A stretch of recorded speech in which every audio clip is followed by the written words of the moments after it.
أعوذ بالله من الشيطان الرجيم. بسم الله الرحمن الرحيم.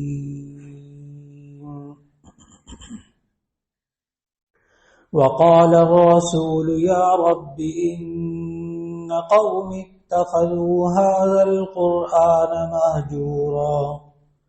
صدق الله العظيم. اللہ تعالیٰ نے 19ویں پارے میں سورہ فرقان کی آیت نمبر 30 کی تلاوت کی توفیق عطا فرمائی. یہ وہ آیت ہے اور اس میں وہ مضمون بیان کیا گیا کہ جس میں آج کل کے ہماری زندگی کے حالات اور واقعات اور جو کچھ ہو رہا ہے پوری امت مسلمہ میں اور خود مسلمانوں کے ساتھ جو کچھ ہو رہا ہے اس کی وجہ اللہ تعالیٰ نے اس آیت کے اندر بیان فرمائی ہے. اور یہ انسان آخرت میں جو پچھتائے گا جس کا ذکر اللہ تعالیٰ نے گزشتہ آیات میں کیا کہ یہ کافر، یہ اللہ کی بات کو نہ ماننے والے اور شیطان کی باتوں کو ماننے والے، شیطان کے کہنے پر چلنے والے، یہ اس وقت یہ پچھتائیں گے، کہیں گے یا ویلتا لیتنی لم اتخذ فلانا خلیلا، کاش کہ ہم فلاں کو دوست نہ بناتے. اور یوں کہتے یا لیتنی اتخذت مع الرسول سبیلا، کاش کہ ہم رسول کے راستے کو اپنا لیتے، اس پر عمل کرتے، آج ہمارا یہ حال نہ ہوتا.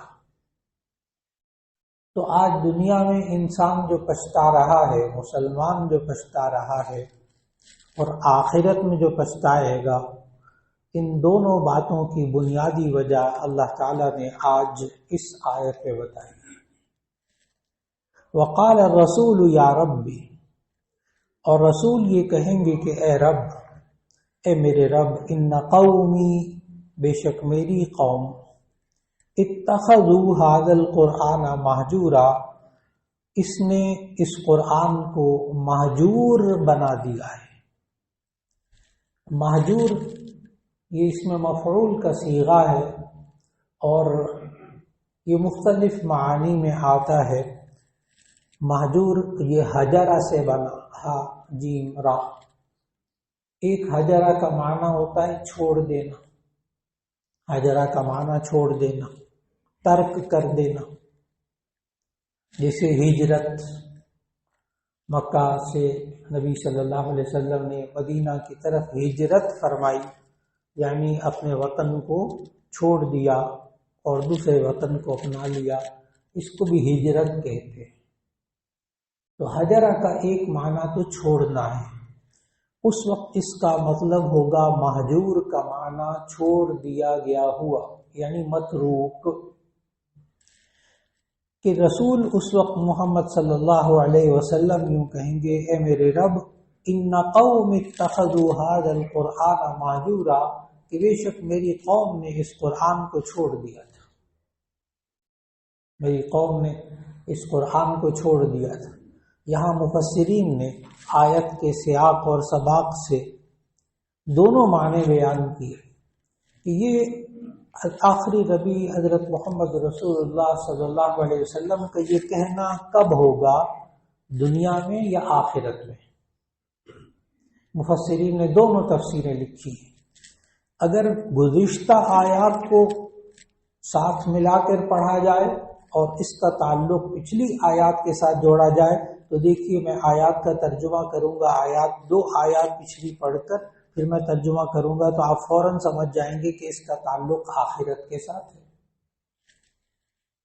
وَيَوْمَ يَعَضُّ الظَّالِمُ عَلَى يَدَيْهِ، یہ میں اس لیے عرض کر رہا ہوں کہ جب آپ ترجمہ پڑھتے ہیں، مختلف مترجمین نے ترجمہ کیا تو بعض مترجمین نے اس کو ترجمہ کیا وقال الرسول، اور رسول کہیں گے، یوں ترجمہ کیا ہے بعض نے، بالکل ٹھیک ترجمہ، اس وقت وہ آخرت میں کہیں گے مراد ہوگا۔ اور بعض مترجمین جو ہیں وہ اس کا ترجمہ کرتے ہیں وقال الرسول، اور رسول نے کہا، یعنی دنیا میں نبی صلی اللہ علیہ وسلم نے یہ بات کہی۔ بعض مترجمین نے یہ لکھا اور یہ بھی بالکل درست، اور اس کی وجہ میں نے عرض کی کہ اگر ہم اس آیت کے پچھلی 2 آیتوں کو دیکھتے ہیں اور جو تسلسل چل رہا ہے تو اس سے تو یہ اندازہ ہوتا ہے کہ یہ آخرت میں کہیں گے، اور جب ہم اس آیت کے بعد والی آیت کا درس سنیں گے تو معلوم ہوتا ہے کہ نبی صلی اللہ علیہ وسلم نے دنیا میں کہا، اور دونوں مطلب ٹھیک، نبی صلی اللہ علیہ وسلم دونوں دفعہ کہیں گے یہی چیز۔ اب دیکھیے گا گزشتہ 2 آیات میں پڑھوں گا تو ایک دم آپ کو ترجمہ محسوس ہوگا کہ یہ آخرت کے ساتھ اس کا ذکر ہے۔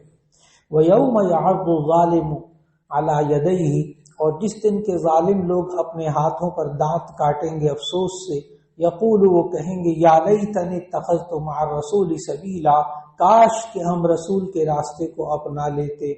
پھر دوسری آیت یا ویلتا لیتنی لم اتخذ فلانا خلیلا، کاش کہ ہم فلاں کو دوست نہ بناتے۔ لقد اضلنی عن الذکر بعد اذ جاءنی، ہمیں تو اس قرآن سے بھٹکا دیا تھا، بعد اذ جاءنی، اس کے بعد کہ ہمارے پاس آ چکا تھا۔ وکان الشیطان للانسان خذولا، اور یہ انسان کے لیے شیطان یہ ایسا دوست ہے جو وقت پہ مصیبت میں آ کے چھوڑ جاتا ہے انسان کو۔ وقال الرسول یا رب ان قوم اتخذوا هذا القرآن مہجورا، اور رسول کہیں گے کہ بے شک یہ میری قوم ایسی تھی کہ اس نے قرآن کو چھوڑ دیا تھا، اس لیے یہ آخرت میں اس کا یہ حال ہوا۔ تو یہاں آیات کا تسلسل دیکھا تو اس کا مطلب یہ، اور اگر اگلی آیت کو دیکھیں گے جس کا درس آئندہ آئے گا تو اس سے محسوس ہوگا کہ نہیں دنیا میں کہا۔ اور مفسرین نے لکھا کہ یہ دونوں صورتوں میں آیت کا معنی بالکل ٹھیک ہے کہ یہ انسان دنیا میں پچھتاتا ہے، دنیا میں اس کے حالات بگڑتے ہیں جب یہ قرآن کو چھوڑتا ہے، اور آخرت میں بھی اس انسان کے حالات تب بگڑیں گے جبکہ یہ قرآن کو چھوڑے ہوئے ہوگا۔ اور یہ قرآن کو چھوڑنے کا کیا معنی؟ ایک ترجمہ تو میں نے کیا، مہجورہ کا معنی چھوڑ دیا گیا، متروک، ہجرہ کا معنی چھوڑ دینا، ترکا اس نے چھوڑ دیا، مہجور کا معنی متروک۔ اس لیے بعض مترجمین کا آپ ترجمہ پڑھتے ہیں وہ یہ ترجمہ کرتے ہیں کہ اے میرے رب، بے شک میری قوم نے اس قرآن کو ترک کر دیا، اس قرآن کو متروک بنا دیا، چھوڑا گیا۔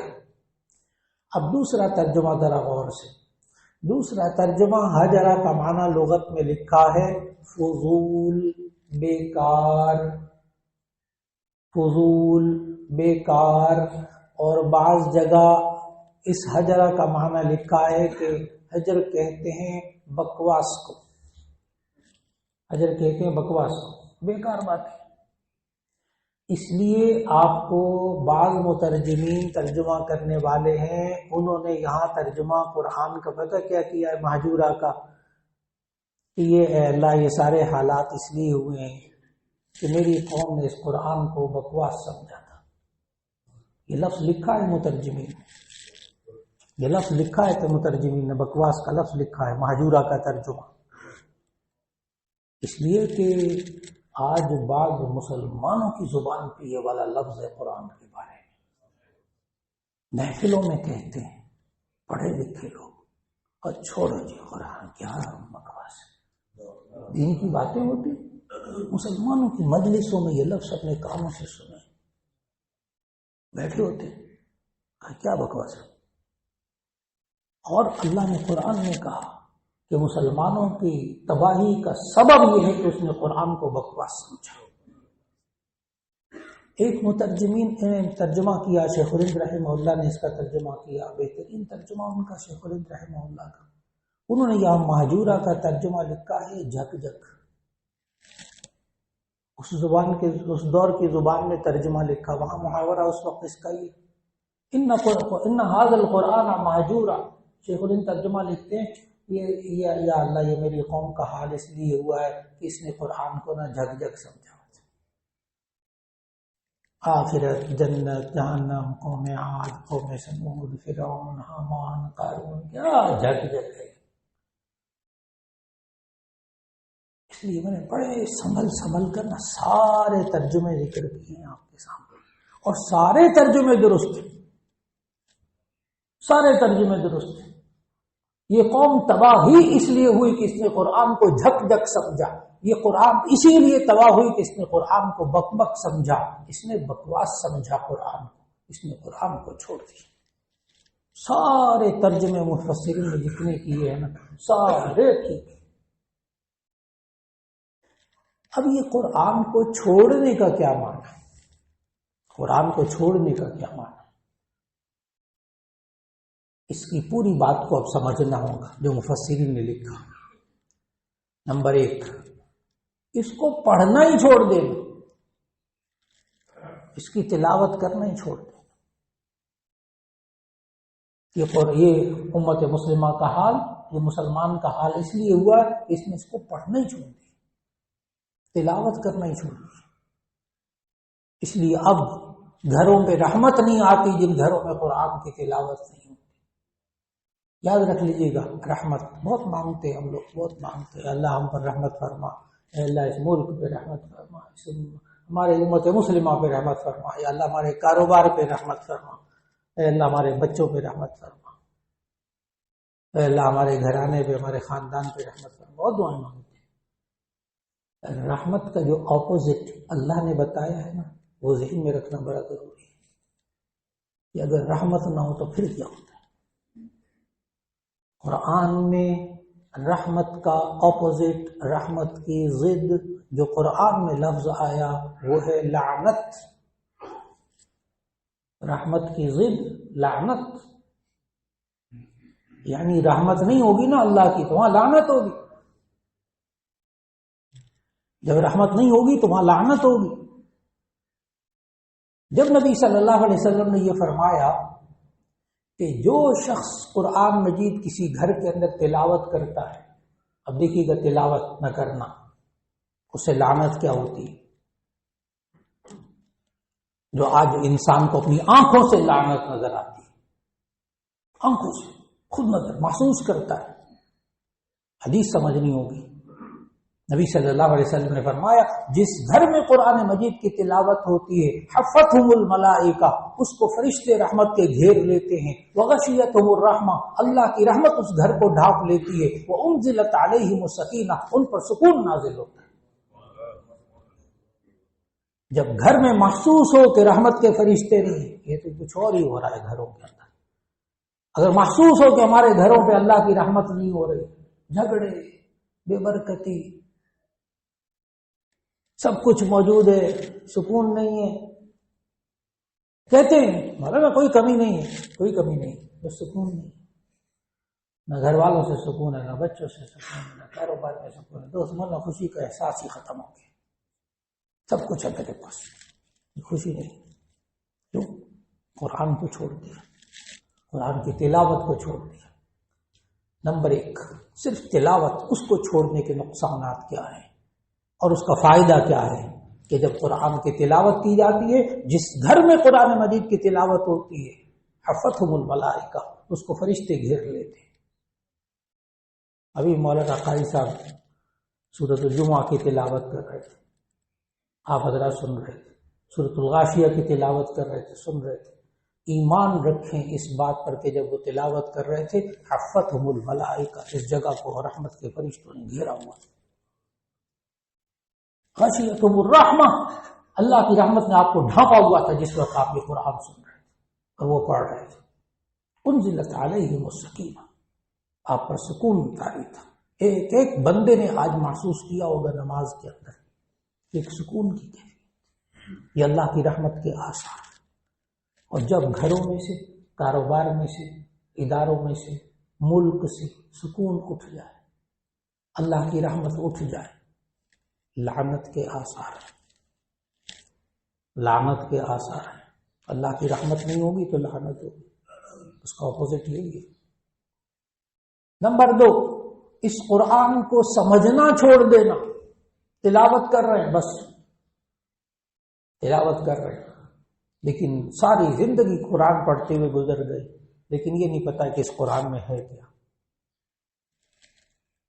یہ بھی قرآن کو چھوڑنا، ساری زندگی قرآن پڑھتے رہے، ایک تو یہ کہ قرآن کی تلاوت ہی نہیں آتی، پڑھا ہی نہیں کبھی، اور یہ کہ ہے پتہ ہے قرآن ہے لیکن تلاوت نہیں کرتے۔ نمبر 2، اس قرآن حکیم کو سمجھنا۔ ساری زندگی بندہ تلاوت کرتا ہے، اس کا ثواب ملے گا، ثواب ملے گا، ایک ایک حرف پر 10 نیکیاں ملے گی انشاءاللہ۔ تلاوت الگ عمل، اس کو سمجھنا الگ عمل۔ افلا یتدبرون القرآن، یہ قرآن کو کیوں نہیں سمجھتے، اس میں کیوں نہیں غور و فکر کرتے؟ تو نمبر 2 قرآن کو سمجھنا۔ نمبر 3 اس قرآن حکیم کے مطابق عمل کرنا۔ اگر پڑھتا تو ہے قرآن بڑا شاندار، ماشاءاللہ، بڑی پابندی سے اتنے پارے اتنے پارے اتنے پارے، لیکن عمل نہیں کرتا اس کے مطابق۔ سمجھتا بھی ہے قرآن کو، ترجمہ آتا ہے پورا قرآن کا، ماشاءاللہ پورے قرآن کا ترجمہ آتا ہے، روزانہ پابندی سے تلاوت کرتا ہے، لیکن اس قرآن کے مطابق عمل نہیں کرتا۔ اس نے قرآن کو چھوڑا ہوا ہے، اس نے قرآن کو چھوڑا ہوا ہے۔ نمبر 4، اس قرآن کو پڑھتا بھی ہے، سمجھتا بھی ہے، عمل بھی کرتا ہے خود، لیکن اس قرآن کا پیغام لوگوں تک نہیں پہنچاتا، اس نے قرآن کو چھوڑا۔ نہ بیوی کو بتاتا ہے کہ دین کیا ہے، قرآن کیا ہے، نہ بچوں کو بتاتا ہے، زندگی میں کبھی نہیں بتاتا، بچوں سے بات ہی نہیں کرتا کہ اللہ پر ایمان کا کیا مطلب ہے، فرشتوں پر ایمان کا کیا مطلب ہے، اور اس آسمانی کتاب پر ایمان لانے کا کیا مطلب ہے، اور آخرت کس کو کہتے ہیں۔ کتنی مرتبہ کس نے ڈسکس کیا ہوگا اپنے بچوں سے آخرت؟ 50 سال زندگی ہو گئی، 40 سال زندگی ہو گئی، کتنی مرتبہ بچوں کے ساتھ بیوی کے پاس بیٹھ کر اس کو دین سکھایا ہوگا، دین کی قرآن کی باتیں بتائی ہوں گی، 4 باتیں ہو گئی۔ ان 4 حقوق کو بندہ پورا کر رہا ہو تو یہ قرآن کو واقعی پکڑے ہوئے ہے۔ اللہ نے قرآن کو صرف پڑھنے کو نہیں کہا، پڑھنے کو بھی کہا، سمجھنے کو بھی کہا، عمل کرنے کو بھی کہا، دوسروں تک پہنچانے کو بھی کہا۔ 4 حقوق اللہ نے بتائے ہمیں۔ اور قرآن کے بارے میں جب کہا نا اس کو پکڑے رکھو، تو پتہ کیا لفظ استعمال کیا؟ وَاعْتَصِمُوا بِحَبْلِ اللَّهِ جَمِيعًا، تم اس اللہ کی رسی کو، قرآن کو مضبوطی سے پکڑے رکھو۔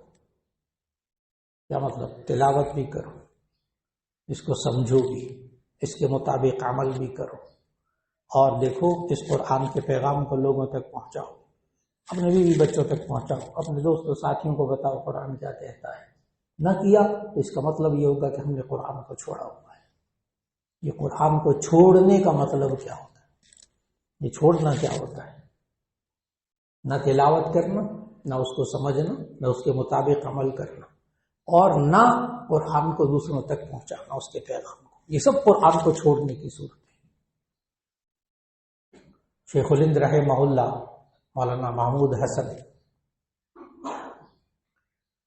میرے دادا استاد حدیث میں، جنہوں نے ترجمہ کیا قرآن مجید کا، میرے دادا استاد، جب ان کو انگریزوں نے کالے پانی کی سزا دی اور وہاں قید کاٹ کر واپس آئے نا، تو انہوں نے ایک جملہ کہا جو تاریخ کا حصہ ہے، بہت سے علماء نے اس کو کوٹ کیا کہ مسلمانوں کے زوال کا سبب کیا ہے؟ مسلمانوں کے زوال کا سبب کیا ہے؟ کیا ہو گیا مسلمانوں کا؟ پتہ ہے انہوں نے 2 باتیں بتائی، ساری زندگی ساری قید وید سب، جنگ آزادی وغیرہ سب باتیں ان کے سامنے۔ جب وہ زندگی کا خلاصہ نکالتے ہیں نا کہ مسلمان ذلیل کیوں ہو رہا ہے، مسلمان رسوا کیوں ہو رہا ہے، مسلمان اتنا کمزور کیوں ہو رہا ہے، کیا ہو گیا اس مسلمان کو، تو انہوں نے 2 وجہ بتائی۔ کہنے لگے مسلمانوں کے زوال کے 2 سبب ہیں، ایک قرآن کو چھوڑنا اور ایک آپس میں لڑائی جھگڑے۔ خلاص، ایک قرآن کو چھوڑنا اور ایک آپس میں لڑائی جھگڑے۔ اب آیت دوبارہ پڑھوں گا تو آپ کو وہ دونوں سبب سمجھ میں آئیں گے۔ وَاعْتَصِمُوا بِحَبْلِ اللَّهِ جَمِيعًا وَلَا تَفَرَّقُوا، تم اس قرآن کو مضبوطی سے پکڑے رکھو. دیکھو فرقے فرقے مت ہونا، آپس میں لڑنا جھگڑنا مت. لا تنازعوا فتفشلوا وتذهب ريحكم، مت جھگڑنا آپس میں، تم کمزور ہو جاؤ گے.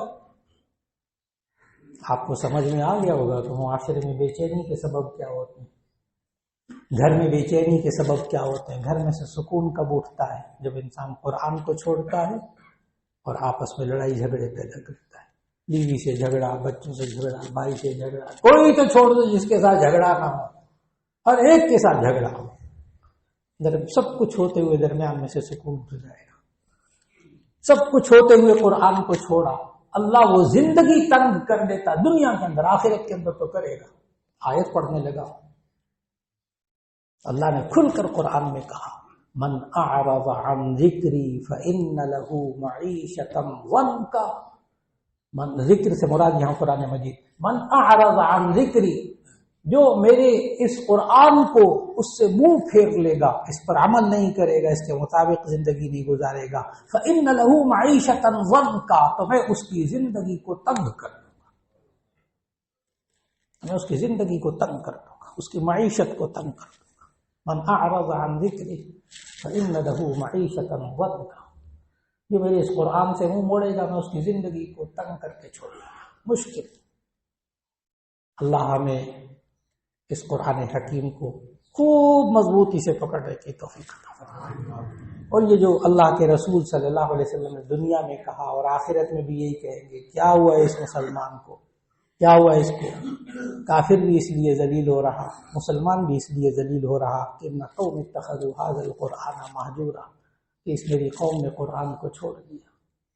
اللہ رب العزت ہمیں قرآن حکیم کی تلاوت کی توفیق عطا فرمائے، پابندی سے، چاہے 5 منٹ تلاوت کیجیے. ہاں بہت کم کر دیا نا، 5 منٹ تلاوت کر لیجیے.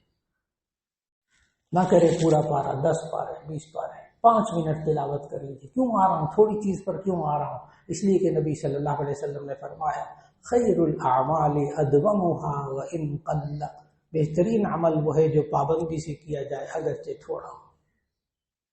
تھوڑا ہو پابندی سے، یہ نہیں آئے تو 10 پارے، اتنے پارے، یوں میں نے قرآن رمضان میں پورا قرآن اور باقی 11 مہینے بالکل چھٹی، قرآن کو چھوڑا ہوا. نہ، تھوڑا پڑھ لیں، 5 منٹ پڑھ لیں، لیکن پابندی سے روزانہ پڑھ لیں.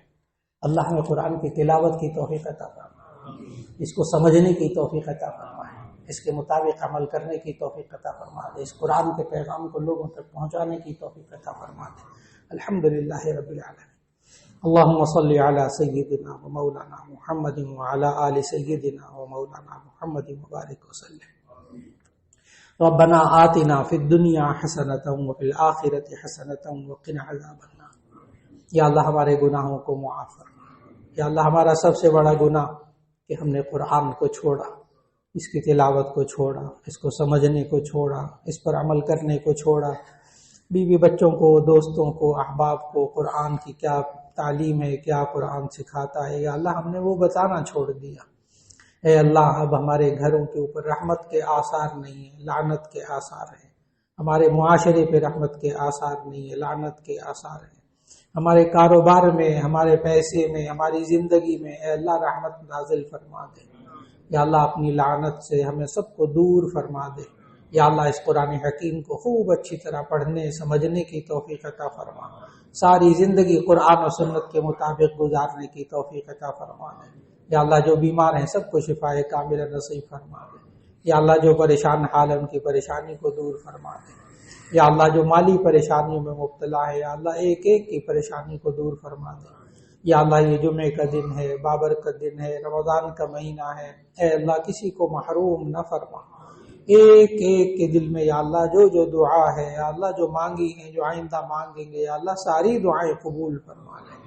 وصلی اللہ تعالی علی خیر خلقہ محمد وآلہ واصحابہ اجمعین برحمتک یا ارحم الراحمین.